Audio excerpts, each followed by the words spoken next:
আসসালামু আলাইকুম প্রিয় দর্শক। বরাবরের মতো আবার একটি নতুন রেসিপি নিয়ে হাজির হলাম। আজকে আমি আপনাদের সাথে শেয়ার করব ঘরে থাকা উপকরণ দিয়ে খুব সহজে পিৎজা রেসিপি।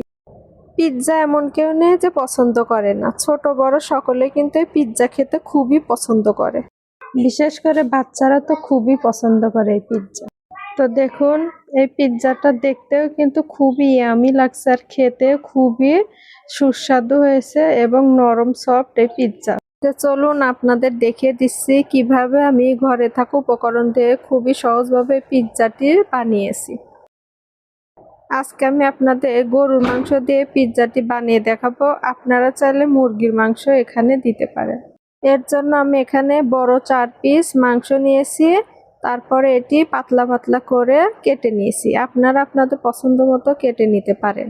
তারপর এখানে হাফ চা চামচ আদা রসুন বাটা দিয়েছি, হাফ চা চামচ সয়া সস দিয়েছি, স্বাদ মতো দিয়ে দিছি লবণ। লবণটা পরিমাণ মতো দেব, কারণ সয়া সসেও লবণ থাকে। দিয়ে দিচ্ছি 1 টেবিল চামচ টক দই আর 1 টেবিল চামচ বাদাম আর কিশমিশ বাটা। এটা অবশ্যই দেওয়ার চেষ্টা করবেন। এটা দেওয়ার পরে পিৎজা যখন খাবেন, মাংসটা মুখে লাগলে আলাদা একটা ফ্লেভার পাবেন। হাফ চা চামচ জিরার গুঁড়া, হাফ চা চামচ মরিচের গুঁড়া আর হাফ চা চামচ দিয়ে দিচ্ছি ধনিয়ার গুঁড়া আর হাফ চা চামচ দেব গরম মশলার গুঁড়া।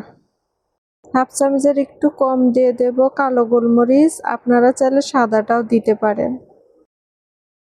এরপর দিয়ে দিচ্ছি 1 টেবিল চামচ টমেটো সস আর দিয়ে দেব হাফ চা চামচ চিনি।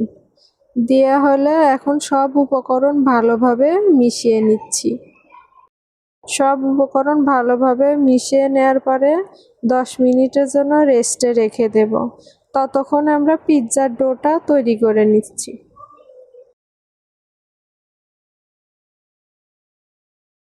এই পর্যায়ে একটি মিক্সিং বলে নিয়ে নিচ্ছি ময়দা, আর অবশ্যই ময়দাটা চেলে দিবেন। এখানে আমি 2 কাপ ময়দা নিচ্ছি।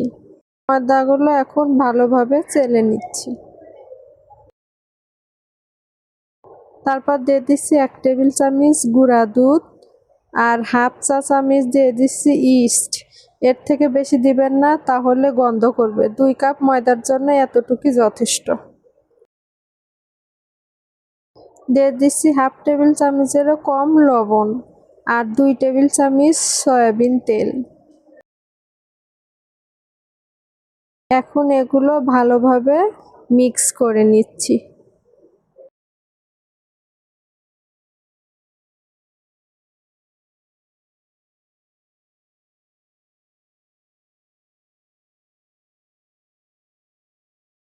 মিক্স করা হয়ে গেলে এখন এখানে আমি দিয়ে দিচ্ছি দুধ। দুধটা অবশ্যই হালকা কুসুম গরম হতে হবে, যাতে আঙ্গুলে দিলে আপনি আঙ্গুলটা সহ্য করতে পারেন। তাছাড়া বেশি গরম হলে কিন্তু ডোটা সিদ্ধ হয়ে যাবে, তখন পিৎজাটাও ফুলবে না আর খেতেও ভালো লাগবে না। এখানে আমি অল্প অল্প করে দিয়ে দেব। আপনারা চাইলে এখানে শুধু নর্মাল পানি দিতে পারেন। আর এখানে আমি চিনিটা দিতে ভুলে গিয়েছিলাম, তাই এখন আমি দিয়ে দিচ্ছি 1 টেবিল চামচ চিনি দিয়ে দিচ্ছি। দুধটা একবারে দিব না, আমি অল্প অল্প করে মিশিয়ে নিচ্ছি। এ পর্যায়ে আমি আরও 1 টেবিল চামচ তেল দিয়ে দিচ্ছি। তেল দিয়ে ভালোভাবে মথে নিব 3 মিনিট।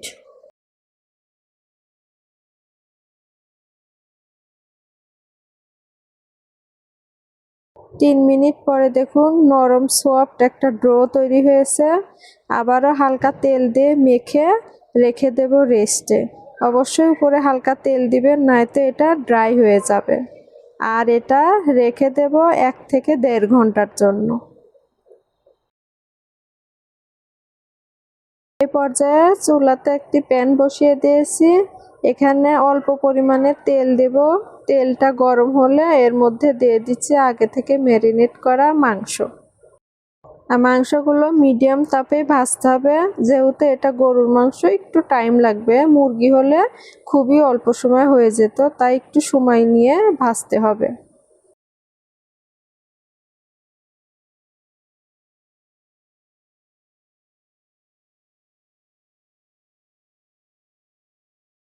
দেখুন মাংসগুলো প্রায় হয়ে গেছে, আর একটু ভাজা ভাজা করে নিব।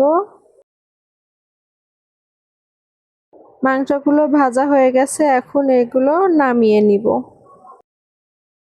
1.5 ঘন্টা পরে আমি ঢাকনা উঠিয়ে আপনাদের দেখিয়ে দিচ্ছি। দেখুন পিৎজার ডোটা ফুলে কেমন ডাবল হয়ে গেছে।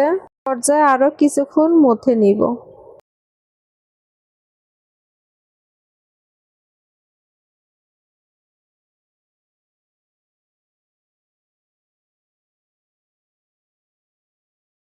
কিছুক্ষণ মথে নেওয়ার পরে এখন একটি ডো নিয়ে বেলে নিব। আপনারা চাইলে এমনি হাতের সাহায্যে প্রেস করে করে নিতে পারেন। আমি একটু বেলে নিচ্ছি, অবশ্যই একটু মোটা করে বেলতে হবে।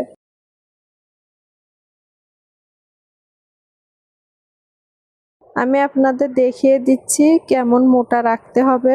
দেখুন আপনারা দেখলে বুঝতে পারবেন এটা এতটা মোটা। আমি এখানে একটি স্টিলের প্লেট নিয়েছি, এখানে কিছু ময়দা মেখে তারপরে ফেলে দিব, যাতে করে পিৎজাটা বেক হওয়ার পরে তলাতে লেগে না ধরে। এখন প্লেটে দেওয়ার পরে সাইড দিয়ে আমি একটু উঁচু করে নিব। 4 সাইডে আঙ্গুলের সাহায্যে এভাবে চাপ দিয়ে উঁচু করে নিচ্ছি। তারপরে এখানে কাঁটা চামচ দিয়ে ছিদ্র করে নিব।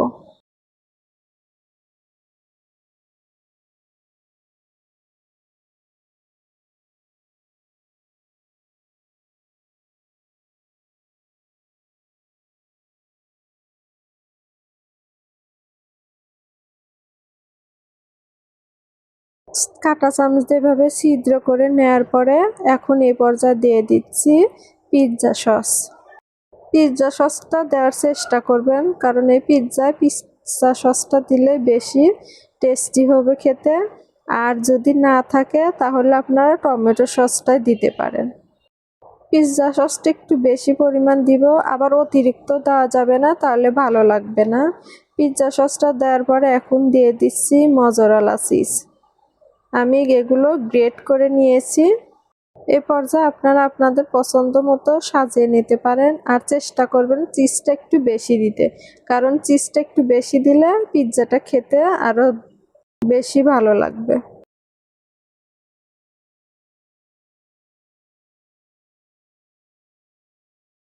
দিয়ে দিচ্ছি পেঁয়াজ। আমি পেঁয়াজগুলো এখানে পাপড়ি ছাড়িয়ে নিয়েছি। আপনারা আপনাদের পছন্দ মতো দিবেন। আপনাদের কাছে যদি ক্যাপসিকাম থাকে তাহলে সেটাও দিতে পারেন। আমার কাছে ক্যাপসিকাম ছিল না, তাই শুধু পেঁয়াজটাই দিয়েছি। এরপর দিয়ে দিচ্ছি আগে থেকে ভেজে রাখা মাংসগুলো। আপনারা আপনাদের পছন্দ মতো কম বেশি দিতে পারেন। তারপর দিয়ে দেব 1/2 চা চামচ কালো গোলমরিচের গুঁড়া, একটু ছিটিয়ে দিয়ে দেব। এখানে আমি আরেকটা সিক্রেট জিনিস দেব, এটা অবশ্যই দিবেন। এখানে আমি দিচ্ছি 1 চা চামচ গুঁড়া দুধ। গুঁড়া দুধটা ছিটিয়ে দেব। এই গুঁড়া দুধটা দিলে পিৎজার টেস্টটা আরো বেশি হবে। খেতে কিন্তু খুবই ইয়ামি লাগবে।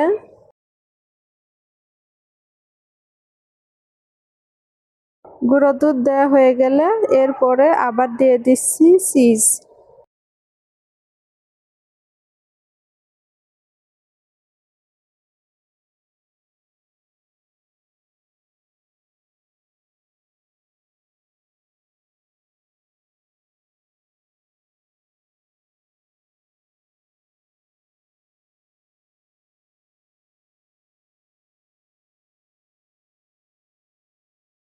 এখানে আমি একটা স্লাইস চিজও দিয়ে দিব।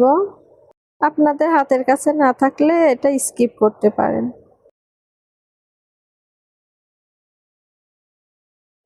তো দেখুন আমার পিৎজা প্লেট একদম পারফেক্ট ভাবে রেডি। এখন এটা বেক করে নিব। এ পর্যায়ে চুলাতে একটি কড়াই বসিয়ে দিয়েছি। কড়াই স্ট্যান্ড দিয়ে 5 মিনিট হাই স্পিডে গরম করে নিয়েছি। এখন এর মধ্যে পিৎজা প্লেটটি দিয়ে দেব, আর চুলাটা মিডিয়াম তাপে রেখে 20 মিনিটের জন্য বেক করে নেব। 20 মিনিট পরে ঢাকনাটি উঠিয়ে আপনাদের দেখিয়ে দিচ্ছি এই পিৎজাটি দেখতে কতটা ইয়ামি হয়েছে। আপনারা যারা আমার রেসিপিটি ইউটিউব চ্যানেল থেকে দেখছেন তারা অবশ্যই চ্যানেলটি সাবস্ক্রাইব করবেন, আর পাশে থাকা বেল আইকনে প্রেস করে দিবেন। আল্লাহ হাফেজ।